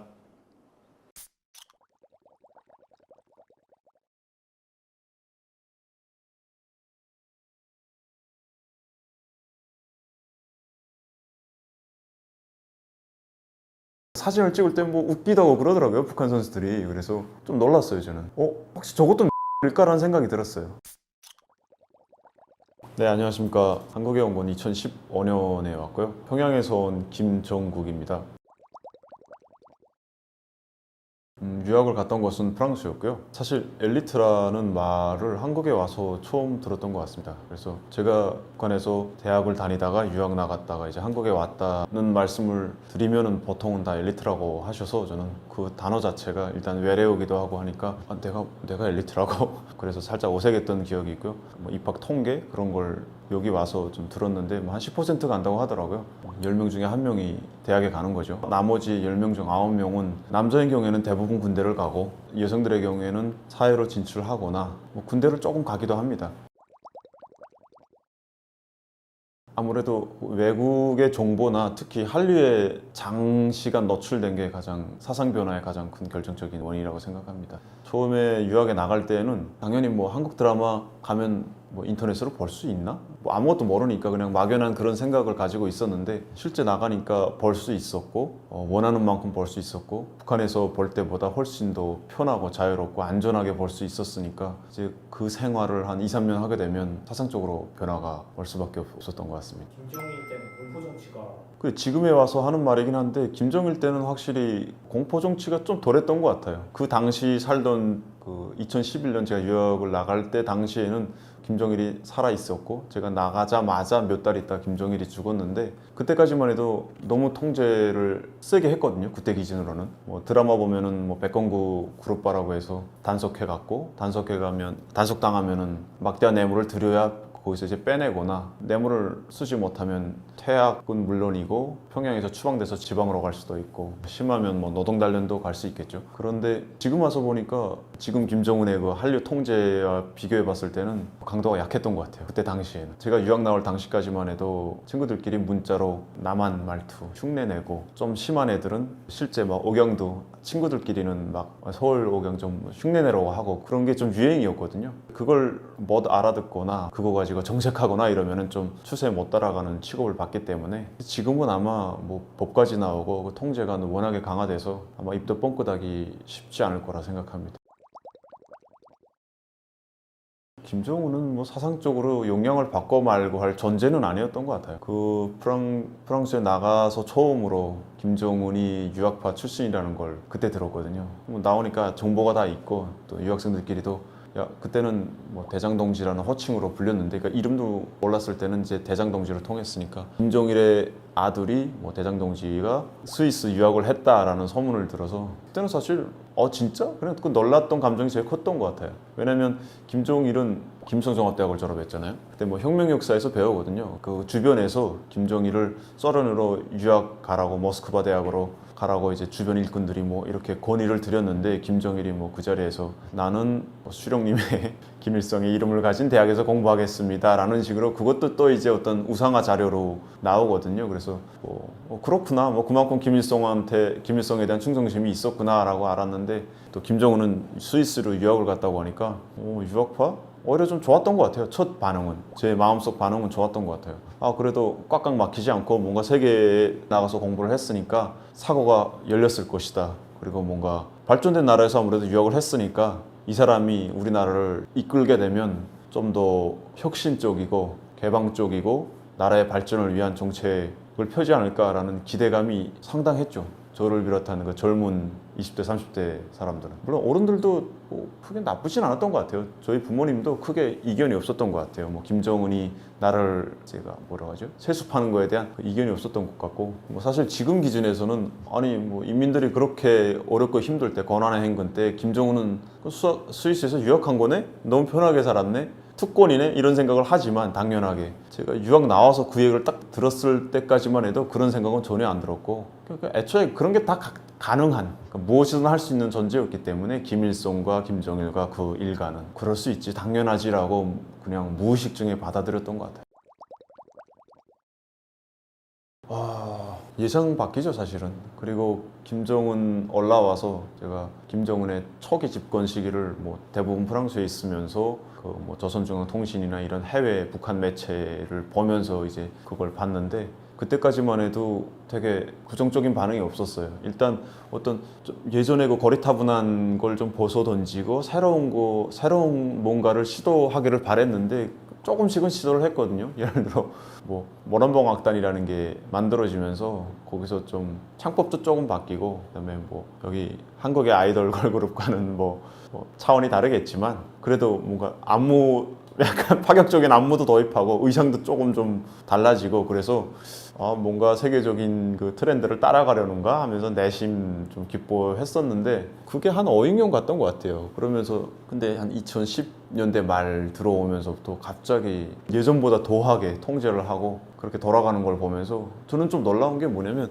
뭐 저 같은 사람들이 평양에서 살면서 계속 뭐 혁명사상 공부하고 혁명역사 공부하고 맨날 그 북한의 선전 매체를 들으면서 자랐으니까 북한에서 사용하는 언어가 익숙하단 말이에요. 사실 한국의 언어와 북한의 언어가 같은 한국어라고는 하지만 쓰는 쓰임새가 완전 다르잖아요. 제가 북한 사람이었을 때는 한국말을 들으면은 이해가 선뜻선뜻 안 될 때가 있거든요. 마찬가지로 한국에 있는 우리나라 분들도 이제 북한의 뭐 보도나 뉴스를 보면은 왜 이렇게 거칠지, 왜 이렇게 세지라고 생각을 하시잖아요. 그리고 뭐 단어도 평소에 잘 안 쓰는 단어들을 이제 북한에서는 사용하고, 그러니까 그런 것들과 마찬가지로 김정은은 유년 시절을 스위스에서 보냈으니까 그런 걸 잘 모르지 않을까라는 생각을 했던 거예요, 제 스스로는. 왜냐면 한류에 오랫동안 노출된 애들은 자기도 모르게 무의식적으로 한국 단어 많이 쓰고 억양도 좀 따라가고 한마디로 많이 순화된단 말이에요. 근데 김정은이 그렇게 해외에서 오랫동안 살았으니까 혁명적인 생각이 돌아올 것이다라고 생각했었어요. 근데 올라와서 또 최근에 연설하는 거 이제 가끔 이렇게 들여다보면 그 사용하는 너무 자연스러워요. 그러니까 제가 오리지널 거기 평양에서 20년, 30년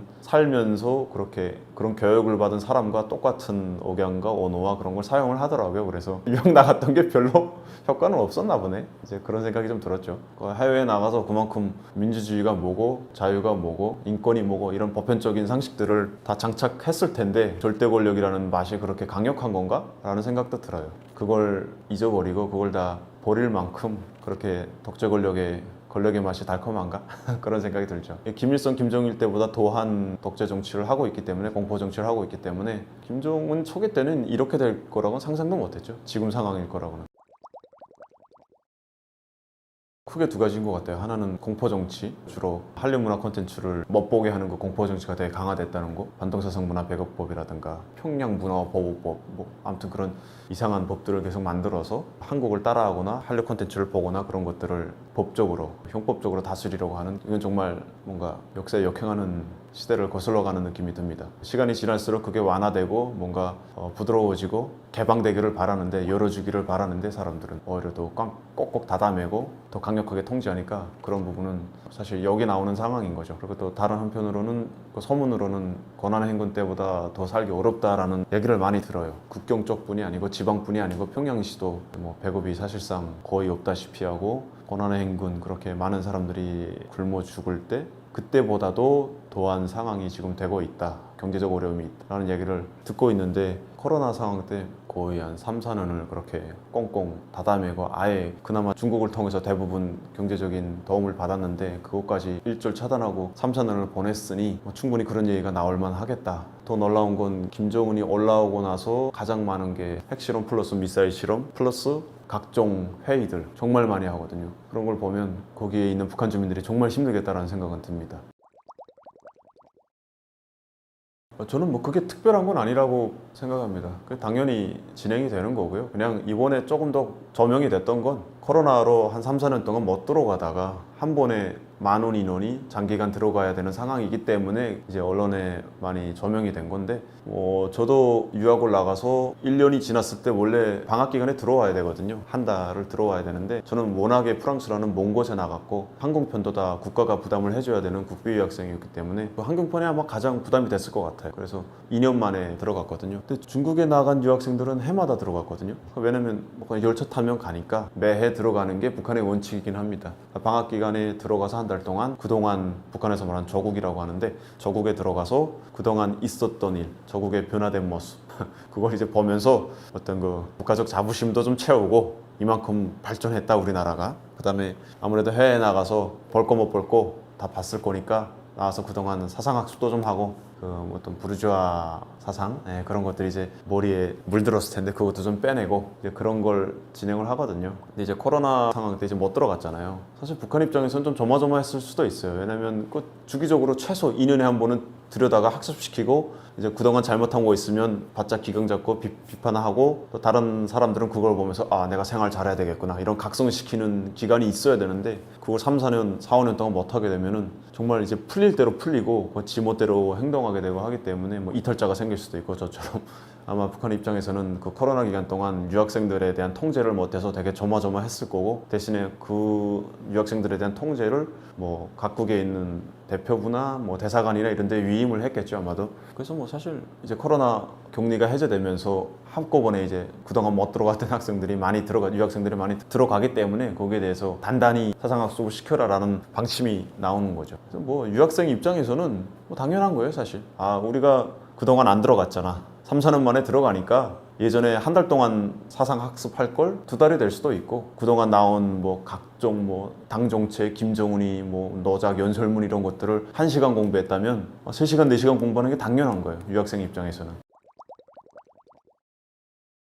제가 걱정되는 건 뭐 그동안 생활하다 보면은 이러저러한 그 잘못 아닌 잘못들이 쌓인단 말이에요. 예를 들어 뭐 2명이 꼭 이렇게 그룹으로 다녀라. 그리고 뭐 어디 갔다 오면 무조건 보고하고 손 보고 후행동 뭐 이런 그 원칙들이 있는데 그걸 어기고 손행동했다가 들키기도 하고 혼자 어디 뭐 뭘 보러 갔다 오거나 하는 거 이제 사소한 우리나라 형식적으로는 그게 당연한 건데 인권의 문제고 자유의 문제인 건데 북한에서는 통제하는 것들이니까 그런 사소한 결함들이 한 3, 4년 동안 쌓일 거잖아요. 쌓인 걸 갖고 들어가면 그만큼 또 이제 크게 보이기 때문에 처벌을 좀 크게 할 거란 말이죠. 그리고 시범기로 나가서 이렇게 안일하게 생활하면은 하란 대로 안 하게 되면 어떻게 되는지 시범기로 다시 못 나가는 건 물론이고 뭐 혁명화도 보낼 수 있고 그렇기 때문에 아마 그 방학 들어가는 유학생들은 엄청 많이 긴장하고 들어갔을 겁니다.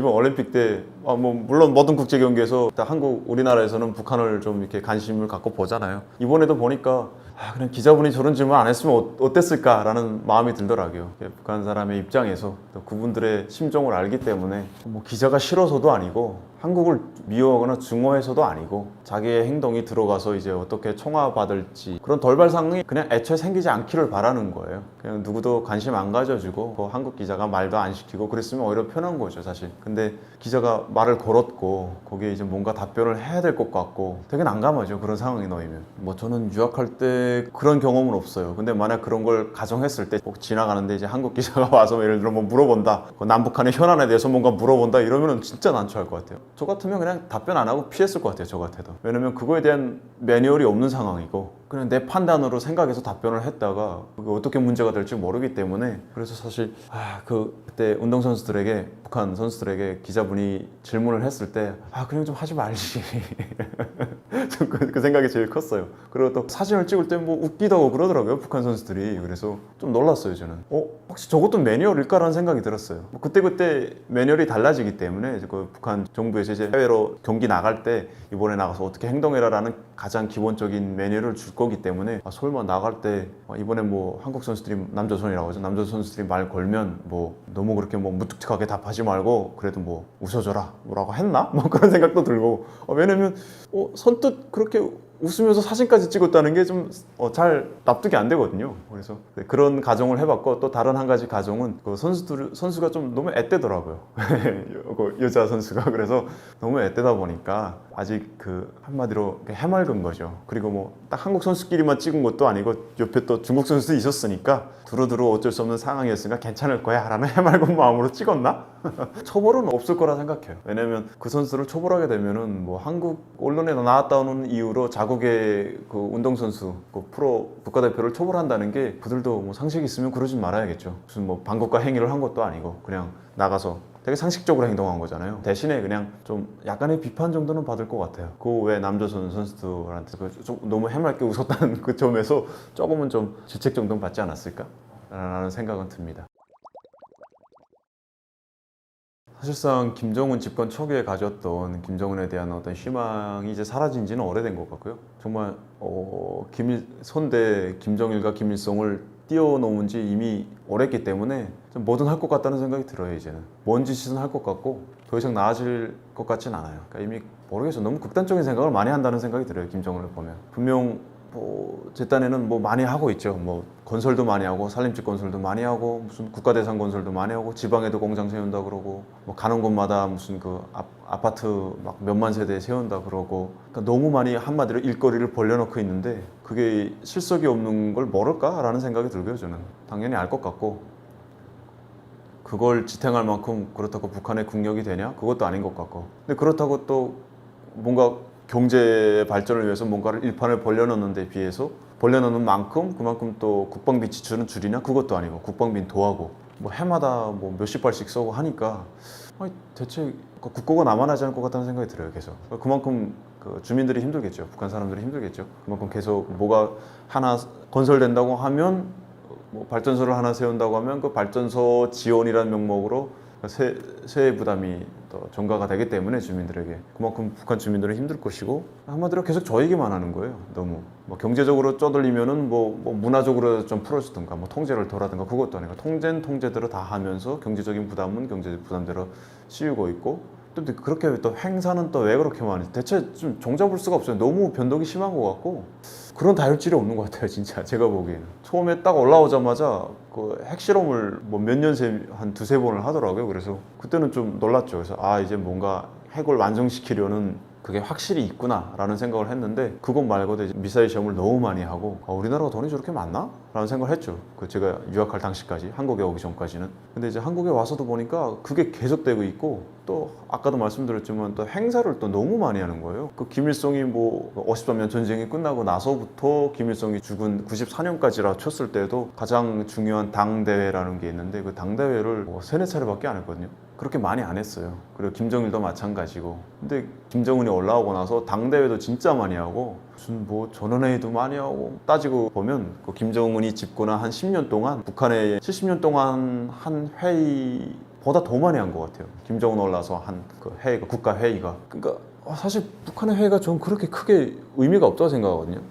그 주민들이 크게 관심도 안 가져요. 그냥 회의를 위한 회의일 뿐이고 그 회의 한 번 할 때마다 무슨 이번에 회의에 뭐 성과를 올려야 되기 때문에 무슨 전투라는 것도 많이 하고 동원도 많이 되고 건설도 그만큼 실속 없는 건설도 많이 진행되고 그러는데 한 해에도 수없이 그렇게 회의가 많이 진행되니까 갈피를 못 잡을 거야 아마 사람들이. 그 회의라는 것도 좀 큼직큼직하게 뭐 5년에 한 번 큰 회의 한 번 그다음에 또 1년에 뭐 한 번 이렇게 해가지고 올해의 방향은 이거다 뭐 앞으로 5년은 이거다 약간 그런 느낌이어야 되는데 이건 너무 자잘하게 회의를 많이 하니까 그리고 또 북한은 또 회의를 할 때마다 그걸 그 북한 주민들이 대충 다 알고 있어야 돼요. 그걸 학습을 시키기 때문에 그러니까 국가의 계획을 대충 다 알고 있어야 돼요. 그 김정은의 의도를 다 외우고 있어야 되는데 이건 너무 시도 때도 없이 하니까 외울 것도 많고 그러니까 이게 정신적으로 너무 힘든 거예요. 뭐 우리나라가 지금 뭐 어떻게 하겠다는 것도 너무 헷갈리고 그래서 지금 김정은이 하는 걸 보면은 본인 자체도 너무 갈피를 못 잡는 것 같고 그냥 시시각각 그냥 그때 본인이 떠오르는 걸 갖다 그냥 야 이렇게 해라 이런 걸 또 회의 열고 막 그런 느낌이 들어요. 그래서 사실 뭐 정말 예측 불가? 김정은 정권은 지금 정말 예측 불가고 또 김정은의 공강 때문에 정권이 얼마나 갈지도 또 예측 불가고 근데 후임자는 없는 상황이고 뭐 김주애가 있다고 하지만 사실상 뭐 지금 상황으로 김정은 정권이 15년 이상 가면은 김주애에게도 뭐 정권이 이양되겠죠. 그렇게 될 가능성도 낮아 보이고 정말 정잡을 수 없는 것 같습니다. 뭐 여러 가지 많은 분석과 예측이 있긴 하지만 저는 어느 쪽에도 정말 그럴 것 같네 라는 생각은 들지 않더라고요. 그만큼 난해한 것 같습니다. 뭐 평양시 사람들은 아무래도 오랫동안 세뇌 교육을 받고 나름대로 뭐 북한 내부에서는 그런 약간의 차별 대우를 받잖아요. 지방 사람들에 비해서. 그렇기 때문에 좀 충성심이 높은 건 사실이에요. 뭐 평양 시민들 기준으로는 그래도 아직도 충성심은 여전할 거라고 생각합니다. 지방 주민들의 경우에는 정말 어떻게 권한행군 때보다 더해질 수가 있지라는 것 때문에 반감이 되게 높을 것이고 당연히 뭐 그만큼 통제가 강화되기 때문에 그걸 밖으로 표현을 못하고 행동으로 옮기지 못하겠지만 아우성이 더 커질 것 같고 평양 시민들은 아직은 굳건할 거 사상적으로 변화가 크게 없을 거라고 생각합니다. 그런 이유 중에 하나가 김정은이 좀 뭐랄까 퍼포먼스가 대단한 것 같아요. 예전에는 김정은 때는 뭐 대표적으로 열병식 그다음에 뭐 아리랑 뭐 카드 섹션 대형 카드 섹션 뭐 10만 명 집단 체제라고 하는 사실 떠올려 보면 그 두 가지가 크게 다였거든요. 근데 김정은이 올라오고 나서는 그런 행사 플러스 뭐 시도 때도 없이 공연을 하고 시도 때도 없이 그 사람들을 굴고 모아갖고 뭔가 행사를 진행하더라고요. 뭐 아파트 뭐 1만 세대 건설했다고 하면 또 거기 나와가지고 또 차리고 앉아갖고 사람들 다 모아놓고 뭐 공연하고 또 요즘에 또 뭐 영상에 또 퀄리티는 또 왜 올라가는지 또 거기다 또 쓸데없는 투자를 했나 봐요. 또 뭐 본인이 나오고 그다음에 공연하고 그다음에 그 본인이 뭔가를 했다는 그 치적을 보여주기 위한 걸 되게 많이 하는 것 같아요. 그래서 사실 그게 예전에는 없었기 때문에 공연도 그렇게 자주 안 했고 그리고 살림집도 또 그 정도로 많이 건설하진 않았고 한마디로 그런 걸 계속 보여주다 보면은 또 평양 시민들의 입장에서는 뭔가 다르긴 하구나, 뭔가 달라지긴 하는구나. 그래도 뭐 실제로 또 몇만 세대 막 그 살림집 지구가 올라가고 있긴 하거든요. 물론 거기에 실속이 있느냐, 거기 가장 기본적인 편의시설이 보장이 되느냐, 뭐 전기 들어가고 물 들어가고 이런 게 되느냐는 다른 문제지만 일단 그 아파트라는 실체는 그건 올라갔기 때문에 뭔가 그런 거죠. 그러니까 하도 예전에 안 했으니까 뭐라도 하면 잘하진 못했지만 뭐라도 하면 그거에 이제 뭔가 한다고 이제 착시 효과가 나는 거죠. 아, 우리를 위해서 뭔가 하는구나라고 생각을 하는 거예요. 그러니까 평양 시민들의 경우에는 김정은에 대한 반감이 크게 없지 않을까라는 생각은 듭니다. 그리고 뭐 애초에 그는 너무 기형적으로 발전을 했습니다. 여기 뭐 우리나라는 서울도 당연히 발전되고 뭐 세계적인 도시이긴 하지만 뭐 지방에 간다고 서울에서 누리는 그런 기본적인 인프라 비슷한 수준을 다 갖추고 있잖아요. 평양과 지방은 아예 다릅니다. 그러니까 제가 평양에 살다가 농촌 지원하러 한 달씩 갔었는데 학창 시절에 정말 그거 다른 곳이에요. 그냥 다른 나라예요. 그만큼 열악하고 그냥 기본적인 뭐 생활 인프라가 없고 그렇기 때문에 그때 처음 느꼈죠. 나가서 그냥 평양시에 태어난 걸 감사하게 생각해야 되는구나. 평양 시민이라는 곳에 감사해야 되는구나라는 걸 정말 절실하게 느낄 정도였기 때문에 평양 시민들이 당연히 충청 시민 없죠. 그리고 그 제도를 뭔가 북한이라는 제도를 지탱해야 된다는 그런 마인드가 더 확실하고. 근데 뭐 김정은이 그래도 지방에 관심을 가지고 있다고 보는 건 뭐 최근에 뭐 지방발전 20 곱하기 10 정책이라고 해서 10년 동안 200개 지방 공장을 건설한다라는 정책을 또 새롭게 내놨더라고요. 그 10년 동안 이제 장기적으로 지방 발전, 지방 산업을 이제 좀 얼려 세우겠다라는 취지인데, 물론 그 실현 가능성에 대해서는 효과가 있겠는지에 대해서는 되게 가능성이 낮지만, 여하튼 그런 정책을 만들었다는 것 자체는 김정일 때는 뭐 사실 거의 넣다시피 그랬었는데, 그런 정책을 만들고 있다는 거는 뭐 의지는 있는 것 같아요. 그래서 최소한 관심을 가지고는 있다라는 걸 보여주긴 하고 있거든요. 근데 문제는 그걸 뒷받침할 만한 국가의 그 경제력이 있냐, 또 다른 문제긴 하죠. 아무래도 김정은은 그래도 지방 사람들이 그만큼 힘들고 지방 사람들이 죽지 못해 산다는 건 알고 있어서 그런 정책을 편 것 같긴 합니다. 그래서 뭐 그런 부분에 있어서 뭐 지방 사람들이 긍정적으로 볼까요? 저는 잘 모르겠습니다. 어차피 지방 공장을 건설하면 지방의 주민들도 뭐 그만큼 노력 동원이 있을 거고 자재 보장을 위해서 뭔가 내 돈을 또 내야 되고 하기 때문에 고달프겠죠. 그만큼 또 내가 지금 당장 먹고 사는 게 힘든데, 자, 앞으로 잘 살기 위해서 지금 이렇게 내십시오 라고 하면은 뭐 달가울 리가 없겠죠. 뭐 김정은이 그랬다고 해요. 세외 부담을 줄여라. 세외 부담은 북한의 진짜 거질병이거든요. 뭐 또 태어나서부터 제가 북한 나올 때까지 계속 들었던 말이 세외 부담 줄여야 된다. 그냥 사람들이 통상 말하는 게 그거예요. 그냥 내라는 게 너무 많다. 내라는 게 너무 많다. 이 말을 달고 사는데, 그러니까 인민들이 세외 부담이 너무 많아서 힘들어하니까 세외 부담 하지 마라 라고 김정일이 뭐 방침을 내렸대요. 근데 방침을 내리면 뭐합니까? 그거 안 하면은 국가 건설이 이런 게 진행이 안 되나 봐요. 그러니까 계속 하겠죠. 뭐 김정은도 올라와서 지금 김정은도 뭐 똑같이 세외 부담, 어떤 일이 있어도 세외 부담은 시키지 마라라는 뭐 방침을 내려보냈다고 하는데, 그게 좀 모순이 되는 게, 김정은은 하지 말라고 했는데 그래서 이제 교모하게 세외 부담을 시키는 거죠. 그것과는, 김정은의 방침과는 별개로, 자, 이제 이런 국가 대상 건설이 있습니다. 이 건설은 나라의 발전을 위해서 되게 중요한 건설입니다. 그리고 김정은이 이 대상 건설물에 뭐 큰 관심을 가지고 있고 어떻게 하라고 방침이 있었습니다. 자, 뭐 자발적으로 내십시오. 그러는데 거기 이제 나는 뭐 자발적이니까 그럼 저는 안 낼게요. 왜냐면 좀 힘드니까 안 낼게요 라고 하게 되면은 이게 벌써 뭔가 김정은의 방침을 거스르는 것 같고 애국심이 없는 것 같고 개인의 이익만을 추구하는 것 같고, 벌써 그런 뉘앙스를 풍기기 때문에 그런 사회적 분위기가 조성이 된단 말이죠. 그러니까 애초에 그냥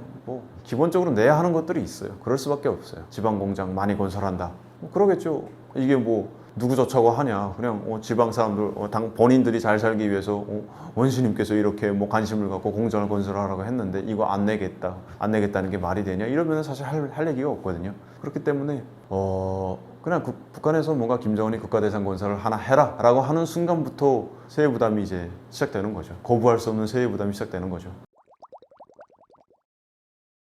지금은 영상 제작하는 일을 하고 있는데, 북한인 뉴스를 계속 접하고 북한의 메시지를 전달하고 약간 그런 쪽과 관련되어 있거든요. 어쩌다 보니 북한의 뉴스도 자꾸 보게 되고 북한의 돌아가는 상황을 알게 되는데 정말 볼수록 답이 없다는 생각이 자꾸 들고, 지금 저의 입장에서는 잘못됐다는 게 너무 명백하고 그게 잘 보이는데 그게 계속 끊임없이 반복되고 있으니까, 장기적으로 계속되고 있으니까, 그리고 또 북한의 주민들은 그걸 모를 거란 말이죠. 왜냐면 뭐 눈과 귀를 다 닫아맸으니까. 뭐 한류가 들어간다고는 하지만 그건 어디까지나 문화 콘텐츠일 뿐이고 뭐 어떤 정책적이거나 정치적인 메시지는 없거든요. 그렇기 때문에 북한 주민들은 한국이 잘 사는 것도 알겠고 외국이 발전된 것도 알겠고 우리나라가 힘든 것도 알겠는데, 우리나라가 잘못됐다고 생각하지 않기도 해요. 동시에 우리가 힘든 건 미국이 가장 큰 원인이라고 생각하고, 미국이 제재가 없다면 우리도 잘 살 수 있다. 근데 결국에 이게 북한이 그 사상적인, 문화적인 그 통제를, 언론 통제를 하기 때문에 다 이렇게 만들어 놓은 거거든요, 사람들을. 그렇기 때문에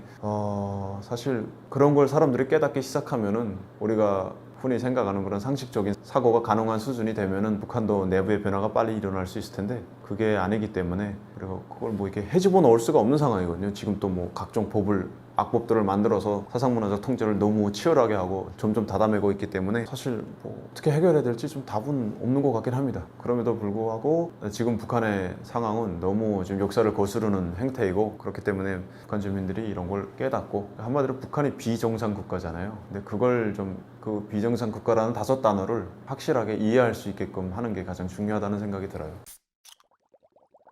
누구나 다 어느 나라 국민이든 애국심이 있고 우리나라가 못 살아도 내가 태어난 것이 좋다라는 감정이 있잖아요. 북한도 마찬가지죠. 북한이 정말 가난하고 배고픔에 굶주리고 시달리고 제재를 받고 뭐 자유가 없긴 해도 어쨌든 거기서 태어났다는 것에 대한 그런 자부심이 분명히 있어요. 그래서 내가 태어난 것이 비정상 국가다라는 걸 받아들이기가 되게 힘들거든요. 저도 뭐 유학을 나가서 3년, 4년 한국에 와서 수년이 지나는 과정을 거쳐서야 아, 저건 정말 잘못됐구나. 비정상이네 생각이 들었거든요. 근데 뭐 저기 닫힌 곳에서 사는 사람들이 그런 생각이 들기는 참 힘들 거라는 생각이 듭니다. 그럼에도 언젠가는 알아야 될 사실이고 인정해야 될 사실이기 때문에 북한이 저렇게 꽁꽁 닫아매고 있지만 한국을 비롯한 전 세계에서 북한의 어떤 언론 정보 자유화라던가 인권과 민주주의 이런 것들을 위해서 각방의 노력을 해야 될 필요가 있다고 생각합니다.